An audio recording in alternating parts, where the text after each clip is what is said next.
PM Modi उन कुछ कामों को करने के लिए जाने जाते हैं जिन मुद्दों को इस देश का विपक्ष छूने से भी डरता है, जिन मुद्दों के बारे में बात करने से भी इस देश का विपक्ष हिचकिचाता है। क्यों? क्योंकि इस देश का विपक्ष उन्हीं मुद्दों को, उन्हीं बातों को अपने मतलब के लिए इस्तेमाल करता है, क्योंकि वो सारे के सारे मुद्दे समुदाय विशेष से जुड़े हुए जो है। और समुदाय विशेष इस देश का वो वर्ग है जिनका ठेका इन्हीं कुछ विपक्षी पार्टियों ने लेके रखा हुआ है इन दिनों। पीएम मोदी के उन्हीं कुछ इंपॉर्टेंट कामों में से एक इंपॉर्टेंट काम था कब्जा बोर्ड अमेंडमेंट बिल, जिसे रिक्वायर्ड चेंजेस के साथ इन्होंने दोनों सदनों में पास करा लिया है, वो भी भारी बहुमत के साथ।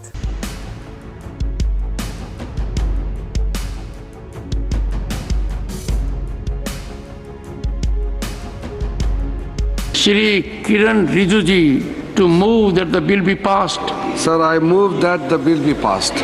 Motion moved that the bill be passed. The question is that the bill be passed.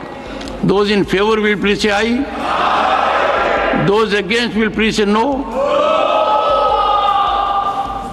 I think the ayes have it.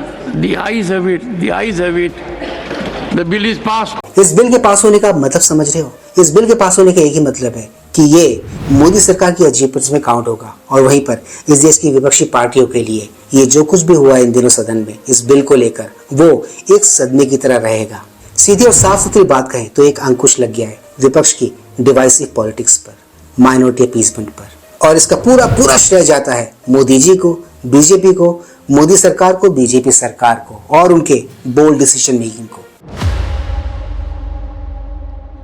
Please like, share, subscribe YouTube channel ताकि हम ऐसे कंटेंट्स बनाते रहें। ऑलराइट दोस्तों, let's go back to the topic then. Bharat के लोकसभा और राज्यसभा में कब्जा बोर्ड से जुड़ा हुआ बिल जो सरकार लेके आई थी वो भारी मतों से पास हो गया है। दो इस देश के विपक्ष ने इस बिल के विरोध में आवाजें उठाई, उन्होंने बहुत कुछ करने की कोशिश की, बहुत कुछ करना चाहा, बहुत सारे नैरेटिव बनाए इन्होंने, बट किसी काम ना आया। वो कहते हैं ना, अब पछता है होत का जब चिड़िया चुग गई खेत, क्योंकि मोदी सरकार इस बिल को पूरी तैयारी के साथ लेके आई थी और उनकी मंशा इस बिल को दोनों सदनों में भारी मतों से पास करवाने की थी और उन्होंने पास भी करवा लिया। चूंकि इस बिल को सरकार दोनों ही सदनों में भारी मतों से पास करवाने में सफल रही है, तो इस बिल के पास होने पर कुछ रिएक्शंस भी आए हैं। चलिए आज के इस ब्लॉग में वही रिएक्शंस देखेंगे मेरे साथ आगे। 3, 2, 1. It was passed by 288 to 232.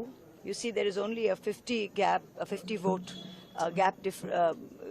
vote gap here, and you realize just how unpopular and how against the public mandate this bill is. तो ये थी टीएमसी की तरफ से राज्यसभा सांसद महुआ मोइत्रा जी। इनके आईक्यू के बारे में अब क्या ही कहें। इनसे सेंसिबल कमेंट्स की हम उम्मीद कर ही नहीं सकते और हमें करनी भी नहीं चाहिए, क्योंकि सेंसिबिलिटीज और इनका दूर दूर तक वैसे भी कोई रिश्ता नाता है ही का। कोई भी व्यक्ति, कोई भी संस्था, कोई भी धार्मिक संगठन जो है वो कानून से, संविधान से ऊपर नहीं है। एक दीमक की तरह जो एक करप्शन जो इसको खा गई थी और देश को खा रहा था, अब हमारा देश इससे भी मुक्त हो जाएगा। कंगना जी ने यहाँ पर बहुत ही कम शब्दों में इस देश का कब्जा बोर्ड किस वे में फंक्शन कर रहा था उसको एक्सप्लेन कर दिया है। ये अपने आप में सेल्फ एक्सप्लेनेटरी है। इसके बारे में अब क्या ही कहें, क्या ही बोले। इस बिल के आने से इनकी मनमानियों पे जो अंकुश लगना था वो अब लग गया है, लग चुका है और इनकी अब पूरी तरह लग गई है। वक्त की जो प्रॉपर्टीज हैं, या फिर जमीनें हैं, उनका सही प्रबंधन होगा, उनका सही उपयोग होगा, हॉस्पिटल्स बनेंगे, स्कूल्स बनेंगे, तो जाहिर सी बात है कौम को फायदा होगा इसका। ऐसा नहीं कि सिर्फ हिंदू ही था जिसे कब्जा बोर्ड अमेंडमेंट बिल चाहिए था। इनकी कौम से भी कई सारे लोग ऐसे हैं जो इसकी बातें किया करते थे और जो चाहते थे कि अमेंडमेंट्स आए, ये अमेंडमेंट्स हो, क्योंकि वो अमेंडमेंट्स बहुत जरूरी हैं।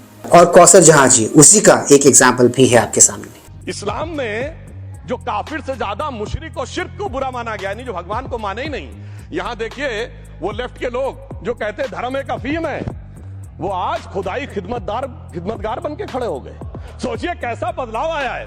और सर मुझे एक और चीज नजर आती है, एक पुराना गीत था, वक्त ने किया क्या हसी सितम। तो आज मैं कहना चाहूंगा वक्त ने किया क्या हसी सितम कि मुस्लिम लीग और शिवसेना मिलके हो गए हम। पूरे मुद्दे के जो भी मायने हैं, जो भी निचोड़ है, सुधांशु त्रिवेदी जी ने बहुत ही कम शब्दों में यहाँ पर बहुत ही अच्छे से वो एक्सप्लेन कर दिया है और मुझे नहीं लगता कि आपको मुझे ये सारी बातें एक्सप्लेन करने की जरूरत भी है। और इस बारे में अगर आप ज्यादा जानना चाहते हो, अगर आपको डिटेल चाहिए तो आप खुद ऑनलाइन जाकर चेक कर सकते हैं। आप हक्के बक्के रह जाओगे जब ये जानोगे कि इन्होंने किस किस चीज पर क्लेम करके रखा हुआ है इस देश में। तो दोस्तों आज के इस व्लॉग में सिर्फ इतना ही। मैं मिलूंगा आप सबके साथ अपने अगले ब्लॉग में। And yes, don't forget to like share subscribe YouTube channel. इससे हमें शक्ति मिलती है, इससे हमें ताकत मिलती है और इससे हमें मोटिवेशन मिलती है। कीप स्माइलिंग दोस्तों।